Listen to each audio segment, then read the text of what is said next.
আজকে আমি আপনাদের সঙ্গে জলের ভাপে পাকা আম দিয়ে নরম তুলতুলে ও স্পঞ্জি কেকের রেসিপি শেয়ার করব। বানানো যেমন সহজ আর খেতেও খুবই ভালো হয়। নমস্কার বন্ধুরা, রূপাস কিচেনে সবাইকে স্বাগতম। তাহলে চলুন দেখে নেওয়া যাক। শুরু থেকে শেষ পর্যন্ত দেখার জন্য আপনাদের কাছে অনুরোধ রইল। প্রথমে একটা পাকা আম নিয়েছি। আমের মুখের দিকটা কেটে বাদ দিয়ে আমের দুটো সাইড কেটে নেব। কেক বানাতে প্রায় 40 থেকে 45 মিনিট সময় লাগে, তবে জলের ভাপে এই কেকটা খুবই কম সময়ের মধ্যে বানিয়ে নেওয়া যায়। আমের দুটো সাইড কেটে নেওয়ার পর একটা চামচের সাহায্যে এইভাবে করে আমটাকে নিয়ে মিক্সির জারের মধ্যে দিয়ে দেব। এই কেকটা বানানো এতটাই সহজ যে কেউ প্রথমবারের চেষ্টায় বানিয়ে ফেলতে পারবেন। মিক্সির জারের মধ্যে আমটা দেওয়ার পর একটা কাপের হাফ কাপের থেকে একটু বেশি চিনি দিয়ে দেব। এবার চিনি আর আম একসঙ্গে পেস্ট করে নেব।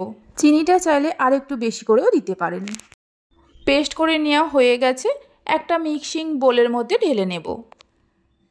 আম আর চিনির পেস্টটা মিক্সিং বোলের মধ্যে ঢেলে নেওয়ার পর যে কাপ মেপে চিনি নিয়েছিলাম ওই কাপেরই 1 কাপ সুজি দিয়ে দেব। ওজন হিসাবে 150 গ্রামের মতো সুজি আছে। ওই কাপেরই হাফ কাপ ময়দা দিয়ে দেব। ওই কাপেরই হাফ কাপ গুঁড়ো দুধ দিয়ে দেব। কেক তৈরি করার জন্য সব সময় যে কোনো কাপ বা বাটির মাপ করে উপকরণগুলো নেবেন, তাহলেই দেখবেন কেকটা খুব সুন্দরভাবে তৈরি হবে। সব কিছুকে খুব ভালো করে মিশিয়ে নিতে হবে। ভালো করে সব কিছুকে মিশিয়ে নেওয়ার পর মিশ্রণটাকে 8 থেকে 10 মিনিটের জন্য ঢাকা দিয়ে রেখে দেব। ততক্ষণে যে পাত্রের মধ্যে কেকটা তৈরি করব রেডি করে নেব। এখানে আমি একটা স্টিলের পাত্র নিয়েছি। স্টিলের পাত্রটার মধ্যে অল্প একটু সাদা তেল ব্রাশ করে দিয়ে এর উপরে একটা বাটার পেপার দিয়ে দেব। বাটার পেপারের ওপরেও একটু তেল ব্রাশ করে নিতে হবে। ব্যাটারটা 10 মিনিট রেখে দেওয়ায় সুজিগুলো ততক্ষণে নরম হয়ে গেছে। এবার এই ব্যাটারের মধ্যে দিয়ে দেব 4 চামচের মতো সাদা তেল। সাদা তেলের পরিবর্তে গলানো বাটারও দিতে পারেন। হাফ চামচ দিয়ে দেব বেকিং পাউডার, তার হাফ দিয়ে দেব বেকিং সোডা। অল্প একটু ম্যাঙ্গো এসেন্স দিয়ে দেব। ম্যাঙ্গো এসেন্স যদি না থাকে তাহলে ভ্যানিলা এসেন্স দিতে পারেন। সব কিছুকে খুব ভালো করে মিশিয়ে নেব। সব কিছুকে ভালো করে মিশিয়ে নিলেই কেক তৈরি করার জন্য ব্যাটারটা তৈরি হয়ে যাবে। দেখুন, ব্যাটারটাকে ঠিক এইরকমভাবে তৈরি করে নিতে হবে। কেকটা তৈরি করার জন্য যে পাত্রটা রেডি করে রেখেছিলাম তার মধ্যে ব্যাটারটা ঢেলে দেব।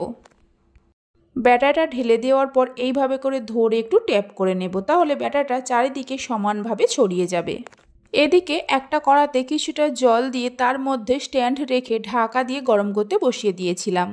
জল যখনই ফুটতে শুরু করবে কেকের পাত্রটা স্ট্যান্ডের ওপরে বসিয়ে দেব। গ্যাসের ফ্লেমটা লো টু মিডিয়ামে রেখে ঢাকা দিয়ে 20 থেকে 25 মিনিট সময় ধরে রান্না করে নিতে হবে। কড়ার মধ্যে যে একটা ছোট্ট ছিদ্র আছে, কাগজের টুকরো দিয়ে বন্ধ করে দেব, তাহলে ভেতরের হাওয়া আর বাইরে আসতে পারবে না। 25 মিনিট পর ঢাকা খুলে একটা টুথপিক দিয়ে দেখে নেব কেকটা রেডি হয়েছে কিনা।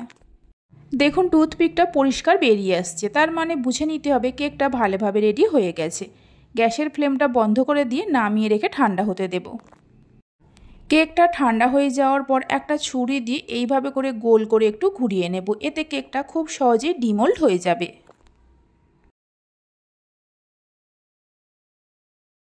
এবার একটা প্লেটের মধ্যে কেকটাকে এইভাবে উল্টে দিয়ে ওপর থেকে বাটার পেপারটা তুলে ফেলে দেব।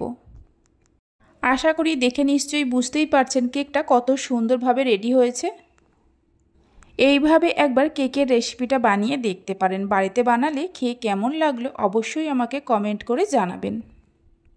কেকটাকে আমি কেটেও দেখিয়ে দিচ্ছি, দেখুন কতটা নরম তুলতুলে ও স্পঞ্জি হয়েছে। রেসিপি ভালো লেগে থাকলে অবশ্যই একটা লাইক করবেন, বন্ধুদের সঙ্গে শেয়ার করবেন। ভালো লাগলে চ্যানেলটি সাবস্ক্রাইব করে পাশে থাকা বেল আইকনটি প্রেস করবেন নতুন রেসিপির আপডেট পাওয়ার জন্য। তাহলে চলুন, ভিডিওটা আমি এখানেই শেষ করছি। আপনারা সবাই ভালো থাকবেন, সুস্থ থাকবেন। ধন্যবাদ।